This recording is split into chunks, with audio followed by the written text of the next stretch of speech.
Hey guys, and welcome to another brand new video. In this video, we have quite a few different things to go over and talk about now when it comes to the PlayStation Portable and the brand new hands-on experience that we are now able to go and kind of dissect into. So if you guys do or do not know, there was a really big announcement discussing the fact of the price point, all the actual internal specifications, and what it kind of really is and what it's going to kind of be in the future. This all in regards now to the brand new PlayStation handheld, which is more of a, I would probably say, an extension of the PlayStation 5 rather than its own standalone, object. But at the same time, this is going to be a very nice niche that a lot of folks may want to dive into. And of course, as well, now that we have a little bit of a hands-on experience to get to showcase and highlight with you guys, there is a little bit more of a reason to go and talk about it. So of course, as we kind of go throughout this video, I want to hear your thoughts and comments down below if this is something you guys are going to go pick on up. If you guys would ever have a more extensive review as well, let me know in the comment section down below. And of course, subscribe if you guys are new. We just have the usual socials like the Twitter and Twitch down below if you guys want to follow, and leave a like if you guys enjoyed. And we're going to go do a little bit of a deep dive because some places like CNET have actually had the early access and actually have had a chance to utilize this and showcase this on up. So I'm going to kind of give their kind of thoughts, my thoughts on it from like a consumer, and as well, I want to hear your thoughts down below. So first and foremost, the PlayStation Portal, or the good old PP, hands-on, I played Sony's new PlayStation 5 handheld. So coming later on this year for $200, which of course, I still think is an okay price point, but don't forget you could also go do and just buy a Switch instead, although there's a lot on the slightly more dated side, or just even a few more extra $100, go and get maybe like a nice little laptop, tablet, or something of the sort. There's also a lot of other various handheld consoles that are not necessarily even the Steam Deck, but a lot of them are kind of popping out. It's like the new meta right now for gaming consoles. I could probably name like 15 different handheld basically PCs, which although they do not have the PlayStation exclusives, don't forget on the PC market, that's always a very nice optional other option. So it's coming later on this year for $200, and the remote player is a worthy extension of the PlayStation 5 console. So the brand new thing is called the PlayStation Portal, and they had a chance to check it out early and have a private demo with it, where it does seem like PlayStation has had a chance to dive into it a little bit more. They try the matching earbuds with the Pulse Explorer and the updated headset called the Pulse Elite, and the new wireless connectivity feature that all three of these devices will use the PlayStation Link. The Portal looked and felt great and ran well with their belief, and as well, it also remains to be seen if the handheld, though, is worth the price. And I still stand by the price is a little bit on the 50-50 side.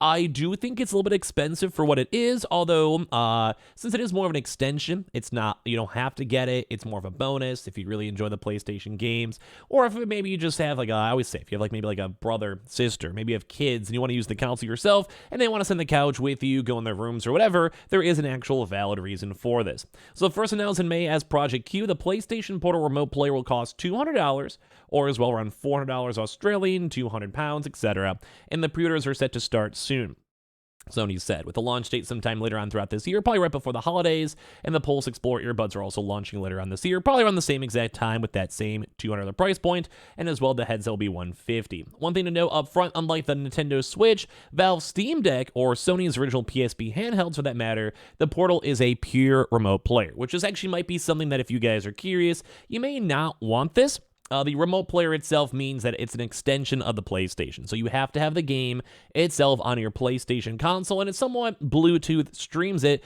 to the handheld device. So that's kind of the more bigger thing to know, is that you guys can even see on this little picture over here, or this quick little video.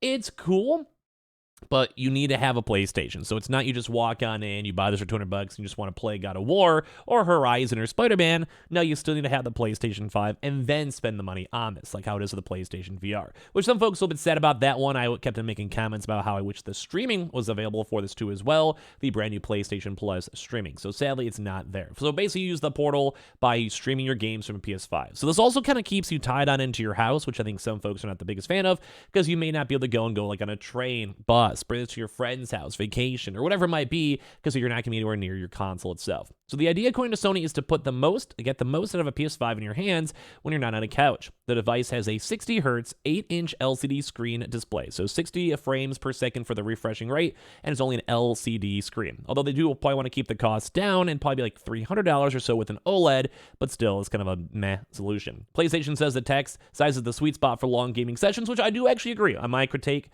on this one, I feel like the handheld size is big enough that it does seem like you're gaming versus, say, on your phone, and as well, I do think I enjoy it.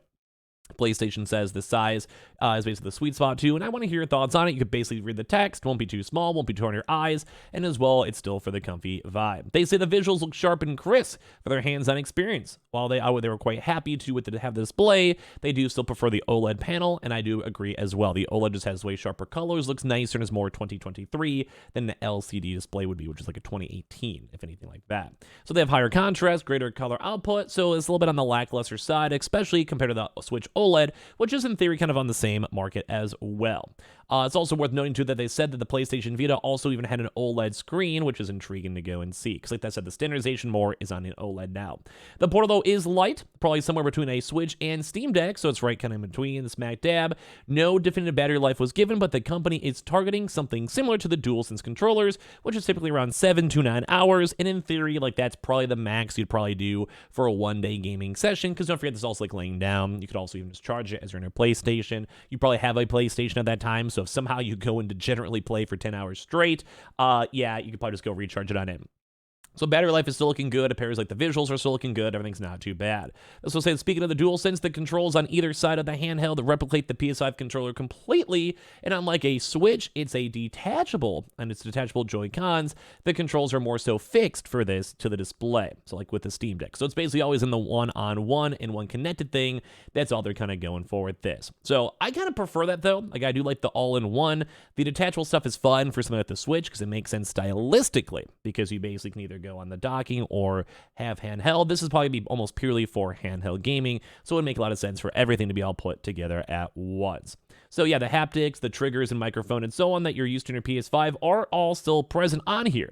So I'm not really sure if that'd mean for, say, games like Call of Duty. You'd still be able to go and easily have the full-on gaming multiplayer experience. We haven't seen too many comments on multiplayer and how well it runs, though, or if it's even possible. I'm assuming it should be fine, though, if the game is on your console, and I'm sure it's like some weird Bluetooth of almost like pseudily running your console on it. So I feel like I haven't had many people mention on this one. I'm kind of very curious to see that. But they do have all that stuff. So the triggers, the haptic feedback, and the overall gaming experience should be very similar, although instead of you having your controller in your hand on a, computer or like a TV screen or whatever screen you might be using, it's more just all put together, which I think is fine, although I do think because it has battery life concerns, it may die down the battery a little bit more, depending on like brightness and everything else.